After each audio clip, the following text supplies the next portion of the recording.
नमस्कार भक्तजनों, सबसे पहले सभी माताओं बहनों को अहोई अष्टमी की हार्दिक शुभकामनाएं। माता अहोई आप सभी बहनों की व्रत तथा पूजा को स्वीकार करें तथा आपके संतान को दीर्घायु प्राप्त करें।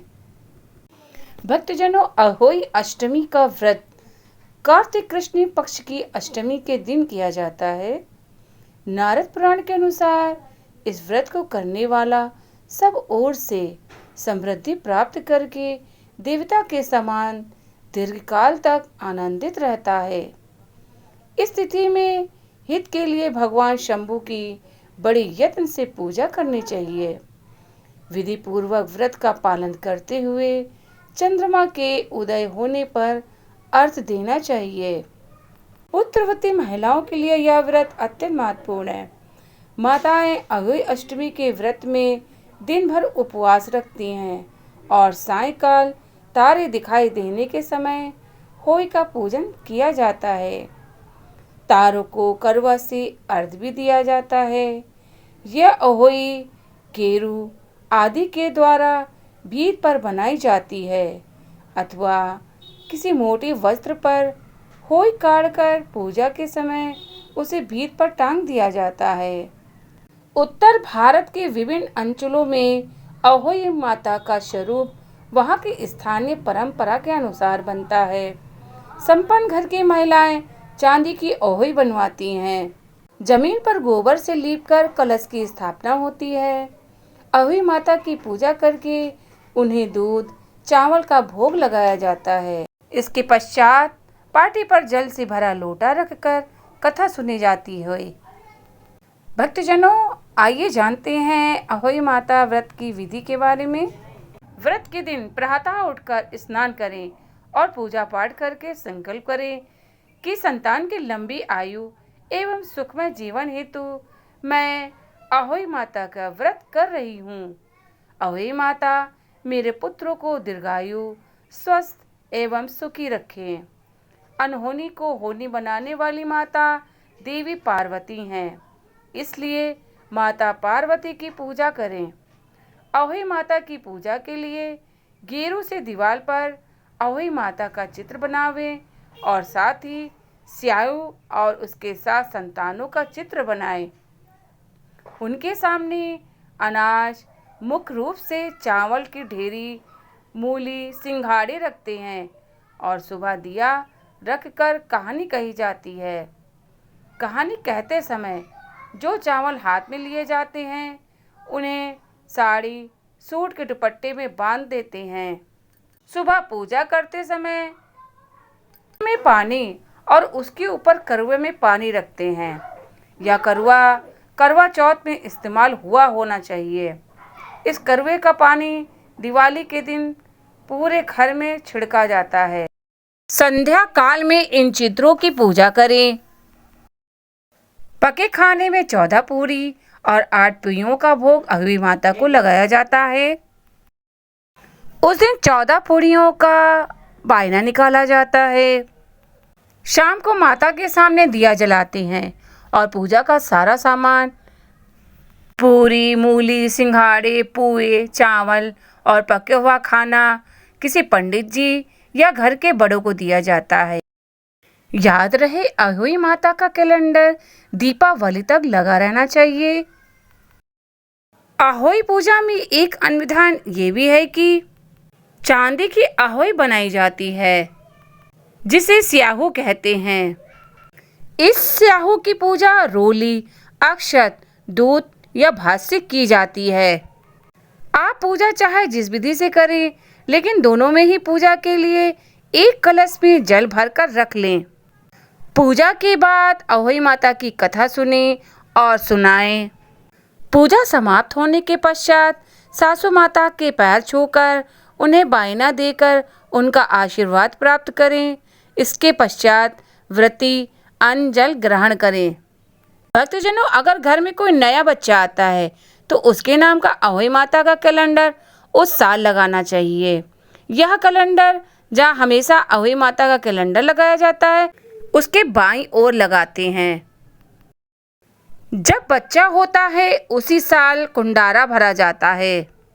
कुंडारे में 14 कटोरियाँ, सरिया, 1 लोटा, 1 जोड़ी कपड़े, 1 रुमाल रखते हैं।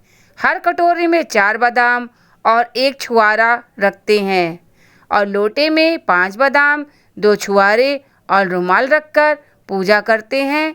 पूजा के उपरांत ये सारा सामान सासू माता को दिया जाता है। भक्तजनों, अहोई अष्टमी वाले दिन व्रत रखकर शाम को पूजा करने के बाद कथा जरूर पढ़नी चाहिए। तो आइए शुरू करते हैं अहोई आठे व्रत की कथा। जय श्री गणेशाय नमः। एक साहूकार था जिसके 7 बेटे थे, 7 बहुएं थीं और 1 बेटी थी। दीपावली से पहले कार्तिक बदी अष्टमी को सातों बहुएं अपनी इकलौते ननद के साथ जंगल में मिट्टी लेने के लिए गईं। जहां से वे मिट्टी खोद रही थीं, वहां पर श्याऊ सेह की मांद थी। मिट्टी खोदते समय ननद के हाथ से सेह का बच्चा मर गया। तब स्याऊ माता बोली, तूने मेरे बच्चे को मारा है, इसलिए मैं तेरी कोख को बांध दूंगी। तब ननद ने अपनी 7 भाभियों से कहा कि मेरे बदले में तुम में से कोई अपनी कोख बंधा लो। 6 भाभियों ने अपनी कोख बंधवाने से इनकार कर दिया, लेकिन सबसे छोटी 7वीं भाभी सोचने लगी कि यह तो मेरी इकलौती ननद है और अगर इसकी कोख बंध जाएगी तो इसका वैवाहिक जीवन कैसे कटेगा। लेकिन अगर मैं अपनी कोख बंधा लूंगी तो कोई परेशानी नहीं है, क्योंकि मेरे जो 6 जेठानी हैं उनकी संतान होने से वंश तो चलता ही रहेगा। ऐसा सोचकर उस सबसे छोटी भाभी ने ननद के बदले में अपनी कोख बंधवा ली। अब तो उस छोटी बहू के जो भी बच्चा होता वह पैदा होते 7वें दिन ही मर जाता। इससे दुखी होकर उसने एक पंडित को बुलाया और उनसे पूछा कि क्या इस समस्या का कोई समाधान है। तब पंडित जी ने बताया कि काली गाय श्याऊ माता की भाईली है, इसलिए तुम काली गाय की सेवा किया करो। तुम्हारी सेवा से प्रसन्न होकर जब काली गाय तुमसे वरदान मांगने को कहें तो तुम कहना कि हे गाय माता, तुम अपने भाईले से कहकर मेरी कोख खुलवा दो। उसके बाद तुम्हारी कोख खुल जाएगी और तुम्हारा बच्चा जिएगा। तब बहू ने वैसा ही करने का निश्चय किया। इसके बाद से वह छोटी बहू प्रातःकाल ही उठकर चुपचाप काली गाय के नीचे सफाई आदि कर जाती और चारा पानी रख जाती। जब कई दिनों तक ऐसा ही चलता रहा तो एक दिन गाय ने सोचा कि आजकल कौन मेरी सेवा कर रहा है, सो अब देखूंगी।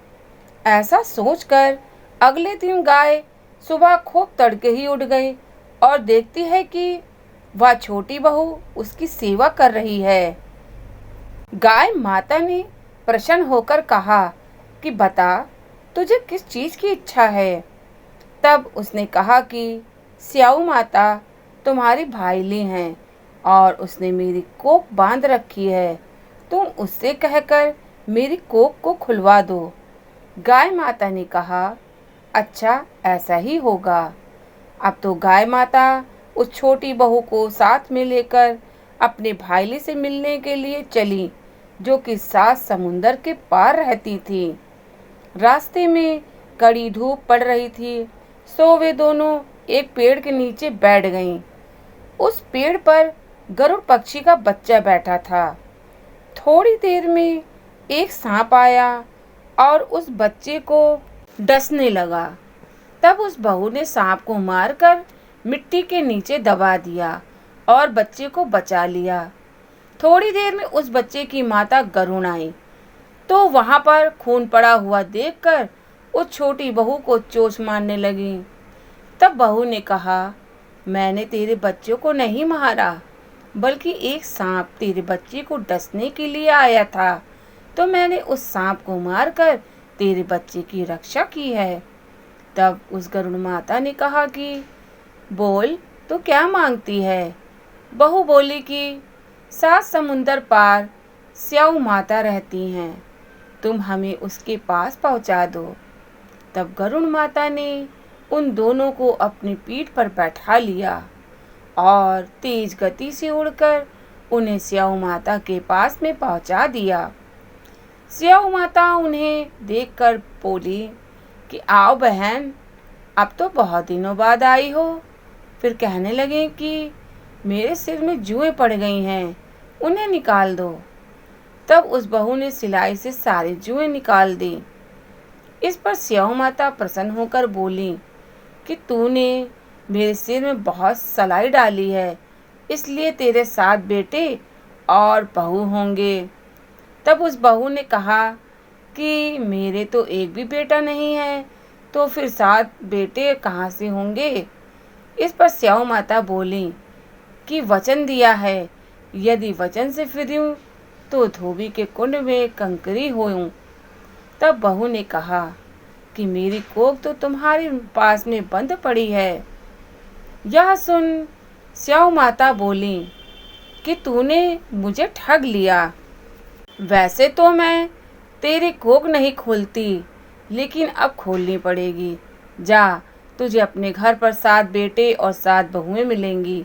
तेरा घर परिवार सदा सुखी रहेगा। तू घर जाकर उजमन करियो, 7 अहोई बनाकर 7 कढ़ाई करियो। इससे तेरी संतान सदा सुखी रहेगी और तरक्की करेगी। फिर वह बहू स्याऊ माता को प्रणाम करके गाय माता के साथ वापस आ गई। अपने घर पहुंचकर उसने देखा कि उसके 7 बेटे और 7 बहुएं बैठी हुई हैं। यह देखकर वह बहुत प्रसन्न हुई और 7 अहोई बनाई। फिर 7 प्रकार की कढ़ाई करके उजमन किया। रात के समय जेठानियां कहने लगी कि जल्दी से पूजा कर लो। यदि छोटी बहू ने हमें पूजा करते हुए देख लिया तो वह अपने बच्चे को याद करके रोने लगेगी। फिर थोड़ी देर बाद उन्होंने अपने बच्चों से कहा कि अपने चाची के घर पर देख कर आओ कि आज वह अभी तक क्यों नहीं रोई। बच्चों ने जाकर देखा और लौटकर बताया कि चाची के घर तो खूब उजमन हो रहा है। यह सुनकर 6 जेठानियां दौड़ी दौड़ी उसके घर आई और पूछने लगी कि तूने अपनी कोख कैसे छुड़ाई और तेरे इतने बेटे बहू कैसे हुए। तब छोटी बहू ने बताया कि उस समय तुमने तो अपनी कोख बंधाई नहीं थी, सो मैंने अपनी कोख बंधवा ली थी। तब मैंने गाय माता की सेवा की और उनके कहने से स्याऊ माता ने मेरी कोख खोल दी। उनके आशीर्वाद से ही मेरे इतने बेटे बहू हुए हैं। हे स्याऊ माता, आपने बहू को जैसा फल दिया वैसा ही सबको देना। जिस प्रकार से बहू की कोख खोली उसी प्रकार से हमारी भी खोलना। हम सबके संतान को सद्बुद्धि देना और खूब होशियार बनाना। हमारी संतान को सभी प्रकार की विद्या और धन प्रदान करना। हमारी संतान को सुख समृद्धि प्रदान करना। बोलो स्याऊ माता की जय। अहोई माता की जय। अहोई माता की आरती। ओम जय अहोई माता, मैया जय अहोई माता। रोग शोक विदारिणी, रोग शोक विदारिणी। सुख संपत्ति दाता, मैया जय अहोई माता। तुम करुणा की सागर, तुम हो कल्याणी। मैया तुम हो कल्याणी। तुम्हारी यश को गावे, तुम्हारी यश को गावे हम सारे प्राणी। ओम जय अहोई माता। गाय मात की सेवा करे जो भी नारी, मैया करे जो भी नारी। स्याऊ माता हो कृपालु, शाहू माता कृपालु विघ्न हरे भारे। ओम जय हुई माता। कार्तिक बदी अष्टमी को जो नारी व्रत करे, मैया जो नारी व्रत करे, संतान होवे दीर्घायु दुख चादूर परे। ओम जय हुई माता। ओहि मात की आरती जो नारी नित्य गावे, मैया जो नारी नित्य गावे, कहत भक्त अशरानी, कहत भक्त अशरानी, मनवांचित फल पावे। बोलो जय हुई माता। बोलो हुई माता की जय। जय सनातन धर्म।